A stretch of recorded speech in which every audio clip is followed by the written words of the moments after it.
discombobulated. I'm discombobulated. That's a great word. I love discombobulated. I am very discombobulated right now.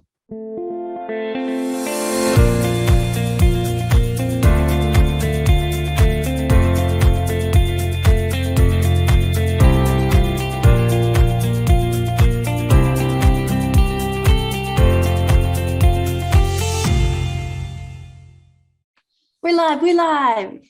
Hey, everybody. Welcome back to Late Night eComm with Rachel and Thad. This is episode 6. Oh my gosh, I can't believe we've been doing this 6 weeks already, Rachel. It's good to see you again. Yeah, good to see you too, Thad. How was your move? Yeah, I did move. I moved from Los Angeles back to Reno, Nevada. Things are good. I'm still getting settled, but you know how those things are when you've lived in a place for a while and you got too much stuff, and then you find out there's boxes you haven't opened the whole time you lived there. So yeah, it's been great.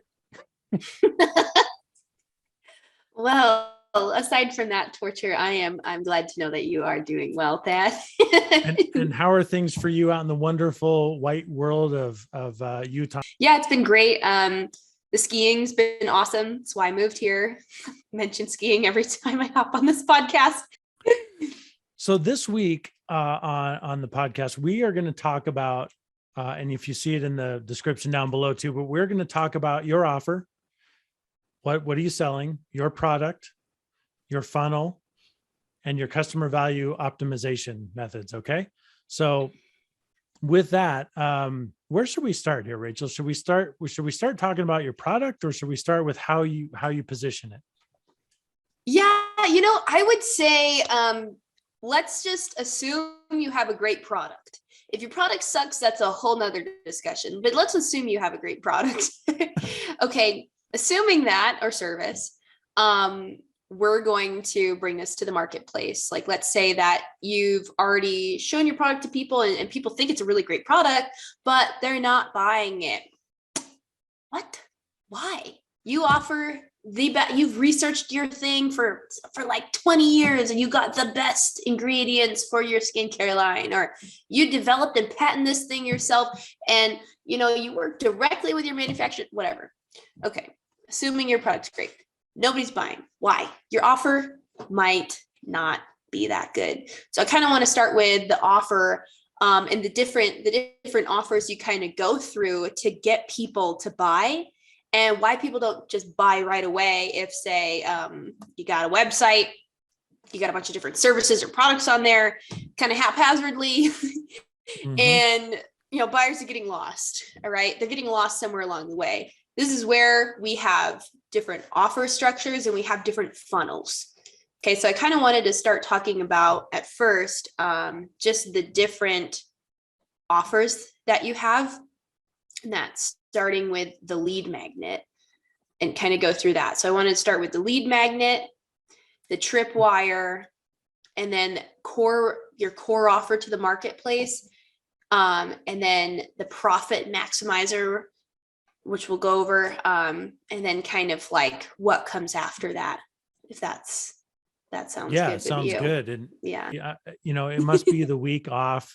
I'm not in the mode of figuring all this stuff out yet. But you're discombobulated. I'm discombobulated. That's a great word. I love discombobulated. I am very discombobulated right now. So your lead magnet is something you're going to give away, right? Mm-hmm. For free. Yeah. Lead magnet, totally free. For free. Absolutely. Yeah. So maybe like the free samples. Oh, there you go. Free samples at Costco. Perfect. Yeah. Love free samples. Absolutely. Yeah.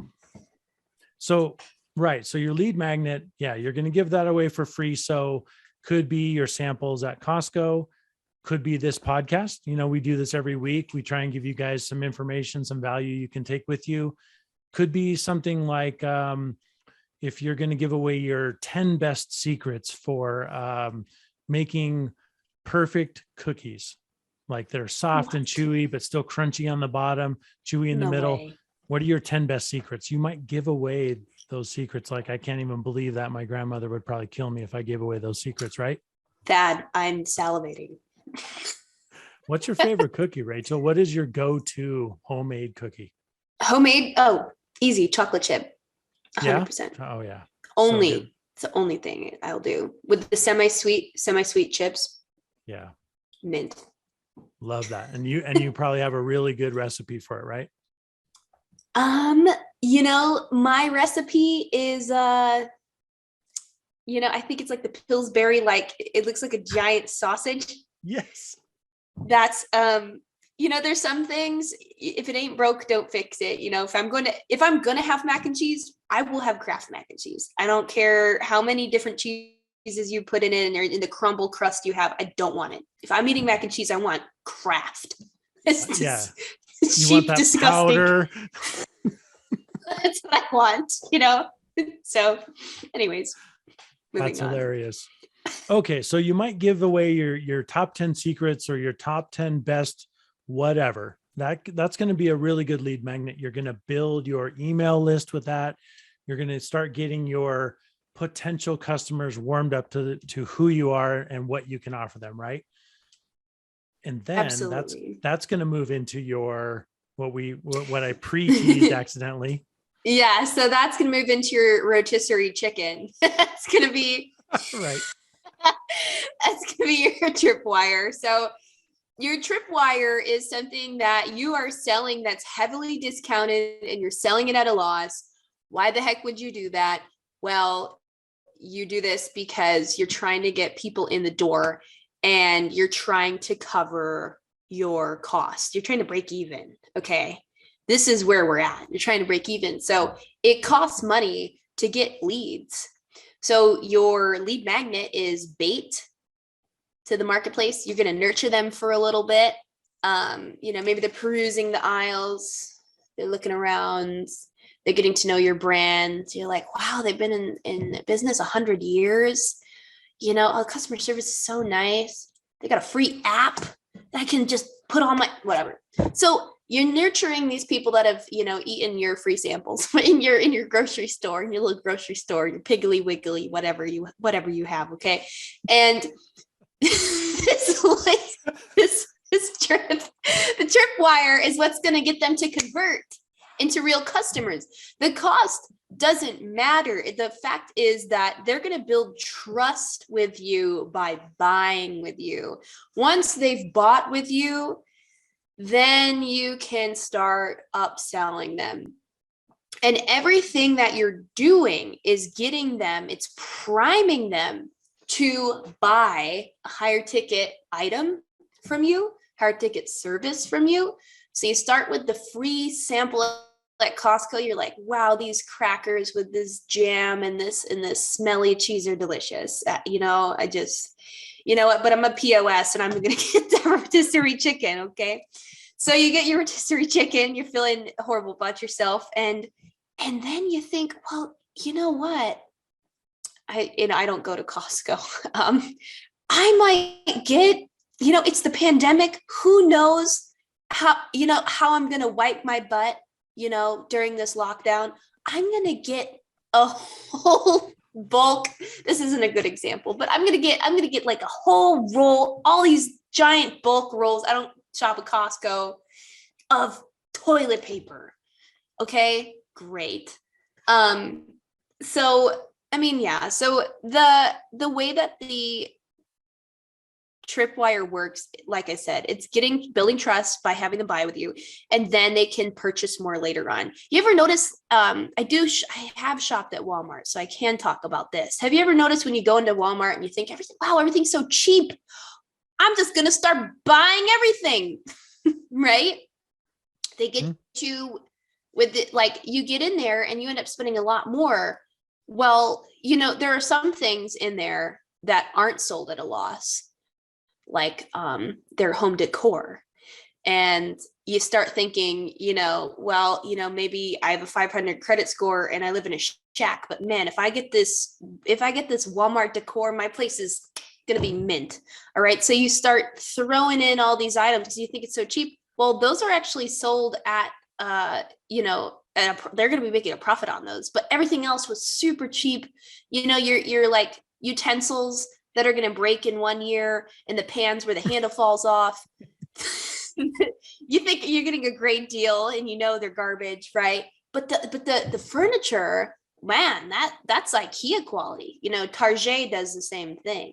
They've got those nice bed sheets, and all of a sudden That's their core offer. That's why they have all those displays. All of a sudden, well, you spend $1,000 at Walmart and you still live in a shack. How did that happen? Well, that's because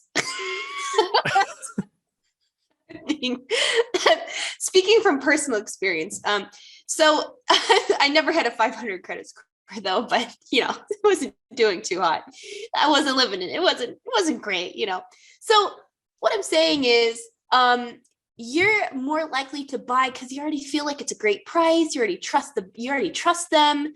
And then you're going to be, buying more stuff. So don't worry about when you're doing a tripwire and your funnel with your customers or your potential customers that you're going to be offering a product for too low of a price. As long as it's not your core offer, you have to be very distinct about what your core offer is and make sure everything you're doing is building up to that. So I kind of went off the rails there with the Walmart and the toilet paper because I don't shop at Costco. But say you start with the cheese and crackers, and then you get the rotisserie chicken, and then maybe you're doing game night. You're doing there's like a football game. See, these are things I don't do. Okay. I don't shop at Costco and I don't watch football, guys. I should leave America. So you buy the party tray, okay? You buy like the party tray of mac and cheese that costs them $2 to make for $15 because you're entertaining people and you want it to be all prepared properly. So the prepared food section would be something that is like a core offer. It's like, man, it's game night. Or whatever. I don't know, guys. I'm sorry. Well, so yeah. So now what you're talking about though is a profit maximizer, right? Because they've got your core offer. They already bought your core offer. So maybe they bought the chicken wings that they're going to cook for the game, right? Mm-hmm. But right next to that, you put out that cheese platter, and then now you're upselling them into you're maximizing profit because they came in. They weren't sure what they wanted. They saw your tripwire. They grabbed that rotisserie chicken. Then what they found out they really needed was, stuff for the big game. And now they're going to start adding on to that, right? Because now you've made it attractive for them to also get this and also get that, right? So now we're maximizing profit because it only took us that one time to get them in the store, that one lead. So let's say that lead cost you $25. But now they're purchasing more than one thing. Now we're maximizing profit with them, right? Absolutely. Yeah. So thank you, Thad, for putting me back on the rails here. Yeah. So this is where, thanks, you will be maximizing. I'm like outside of my wheelhouse talking about football and Costco. So this is where things I know nothing about. Don't ask me about football unless you want to play. So yeah, and this is where they're going to be maximizing profit, right? So this is where you'll see the cross-sell, the upsell, the downsell, right? So say it's the big game and you're looking, okay, I do know about cheese platters. So I'm just going to talk about this. Say you're a bougie sports fan, okay? Let's just assume that, because this is what I do know about is cheese. Okay. You're in the cheese section and they've got the prepared cheese tray, right? Now that would be an upsell, right? From something like the chicken wings you can cook yourself and the barbecue sauce you can cook yourself. But what would be a cross sell from that? Okay, well, you got your cheese platter. Maybe you want your buffalo chip dip that people eat at sports fan events. Like your spinach artichoke dip. That's it. Yes. Thank you, Thad. Yes. Yeah, guys, I eat like organic cheese from Whole Foods. Like, don't at me. So you get your spinach artichoke dip, okay? You got your Jimmy G's balls or whatever that you make, whatever you do. I don't know if that's relevant. So then that would be a cross sell. And then you have your chips right there. So you notice how in grocery stores you have your cheese and then, oh wait, they have jam right there on top of the cheese display. What? That's so convenient. I can put jam with my cheese. Great. Oh, they have crackers right here. Perfect. Those are all cross sells because you're gonna need, like, you give a mouse a cookie, he's gonna want some milk. You know, like, so if you give a raging sports fan who's bougie and maybe hosting it for her husband's friends, I don't know, she's gonna have a cheese tray, and then she's gonna want some jam, but she's gonna want some crackers to go with her jam, because it wouldn't taste that good if it was just cheese and jam, because you need a little crunch in there. So that's how you do a cross sell, is you kind of put all these things together, and the consumer goes, oh, well, you know what? I do think I need something like that. I think I need something like that altogether, right? So then Susie Q goes home and she has her sports fan party for her husband, and she hates sports. So whatever, she's like drinking wine and like trying to ignore what's going on in the living room. But everybody loves the food that she's prepared, that she put on a different tray so people didn't think that she just bought it from the store. They're like, Susie, wow, this is delicious. Like, did you make this yourself? And Susie's like, yep, she's wasted. And so everybody loves it. It's a big hit. It's a big hit. She's trying to cope with her life. Maybe she had a Xanax, who knows? And everybody, like, oh, they're raving about it. They're telling their friends. And then the husband's friends start talking to their wives, like, oh man, it's delicious. And then Susie's husband's like friends start going to Susie. They're like, oh my gosh, like, I heard your food was good. What did you do? And she's like, don't tell them. I bought it from Costco. Right? So now we've got brand advocates. So these are people that are going to refer other people to Costco to get their cheese tray, artichoke chip, jam, and crackers, right? And maybe some Merlot, okay, or some boxed wine. We don't know how classy these ladies are. I mean, we don't know. So so this is where, after you've been profit maximizing, you go into referrals, and that's when you get people who they've pretty much spent all their money with you and they are now telling everyone else about it.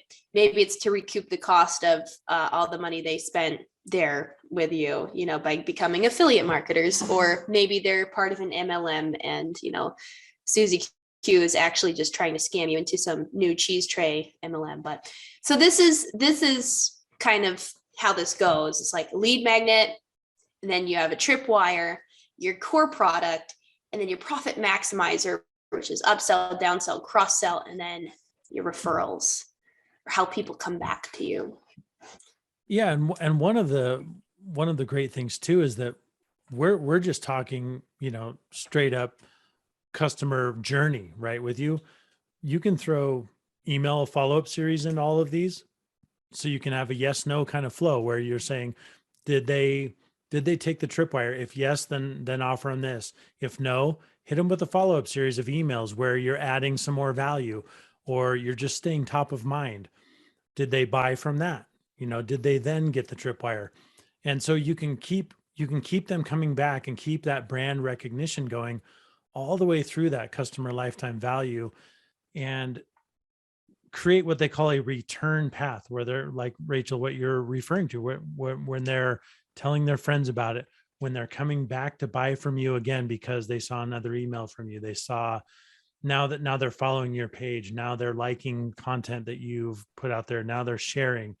So you can do so many things with additional lead magnets. Keep them coming back for more, keep them coming back for other tripwires, get them used to being a brand advocate, like you're saying, and talking about you, and relying on you as a source for what it is they're passionate about. Absolutely, Thad. And there's one more thing I didn't really talk about, which is like downsell. So, which is part of the profit maximizer. So say that they didn't go for the big cheese tray. Maybe they have like a little sampler platter. So that'd be the downsell. That'd be the downsell from that. So it's like having the big one. And if somebody's like, oh my gosh, I can't do that. Then you offer something a little bit smaller, be like, well, actually we have this little, this instead for people in your situation, whatever the situation is. So that's a downsell from that. It can be really useful. So smaller sampler platter cheese. Yeah, for sure. Because then when they get that downsell and they find out it's a good product, then they go, okay, maybe it is worth, next time I'll get the big one, right? Next time I'll get Right. that core product that you're talking about. Absolutely. Yeah. So you always want to have a downsell so that you're not turning people away, and that they're still able to get in on the offer. They're just not getting the full offer. So they'll even feel like, oh, I'm missing out. Like, I wish. And I'm sure you've been in these situations where people offer you these crazy deals and you're like, I just can't afford it. Oh man, they really get you, like, your mouth's watering, you want it. Okay. And then you're like, I can't afford it. And they're like, well, if you can't do this, we also, like, because we have a buy one get one special for this and that, and you get X, Y, and Z, and you're like, wow, I would love that. Now you're wanting it, but you can't get it, so they offer you the downsell and you get that anyways. You're still really excited, but to try it, and this will build trust with your consumers too, because a portion, even if they don't have the money, they could find the money, whatever it is. You're going to want them to want your product so that they can actually, even if they don't have the money, they will want to buy it. If the desire's not there, they're not buying your product. If the trust isn't there, they're not buying your product. So offering that to them so they can experience it, and then from there they have that desire to go up, and be upsold from there. That's still good, because they're still a customer. You're not yeah. And as long as you're providing value at all those levels, where you're whatever it is that they're buying, they're actually getting their money's worth and then some. What I find super frustrating is when you are offered a lead magnet, and yes, it's free, but you get it and it's nothing like what they talked about. It's not those 10 secrets. They've basically just duped you into signing up for their email list. They've given you nothing, or they gave you something that was working 5 years ago, right? Yeah. That's not going to endear people to you or your brand and get them to come back. So when you're crafting these offers, make sure that you are providing legitimate value, because you'll get a bad reputation pretty quickly. Absolutely. And I will say another thing too. If you're just thinking to yourself, well, I don't want to be working for free, why would I do this? Let me break it to you. You are working for free. If you are at the stage where you don't know what these offers are, and we're just explaining this to you, you don't have a sick offer that people are just buying off the shelves. Well, guess what? You're working for free, or you're working for negative money. You're actually paying for this information by your own,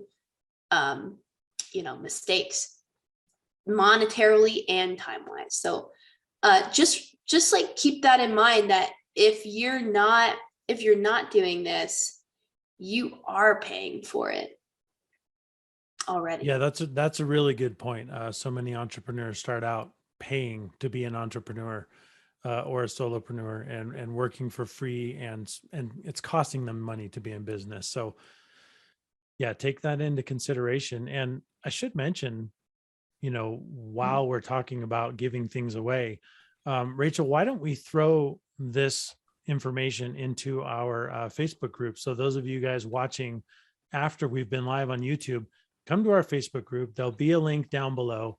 Join our groups.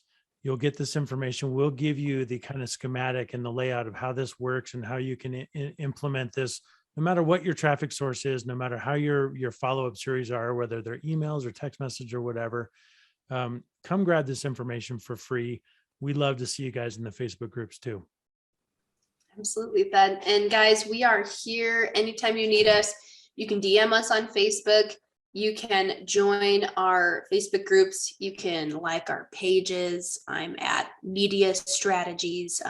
You can find me on Instagram, Rachel's Digital. DM me. I'm always online looking at, hot girls and what outfits they're wearing, And Swiping right. swiping right. You can find me on Tinder. My location is set to 250 miles plus. If you see Rachel and owner Digital Do or Die, that's me. Unless somebody's making fake accounts. Maybe I shouldn't say that. What if there's an imposter? They're going to copy you now, Rachel. Oh my goodness. If there are bots, please let me know. And no, I'm not a bot. I just respond immediately. Okay. Because you could be a client. That's what we're really looking for on Tinder. It's a really good place. It's an untapped market, if you will. Untapped market. You guys are getting some free smoke right now. Okay. If you are a digital marketer or an e-commerce store owner and you are not messaging people on Tinder looking to do business with them, you are wasting your time. You're missing out on a serious opportunity for some serious money. Swipe if anybody right media, go. Yeah, if anybody wants to hear more about that and learn the inside jokes, you can hit me up and I will tell you all about it.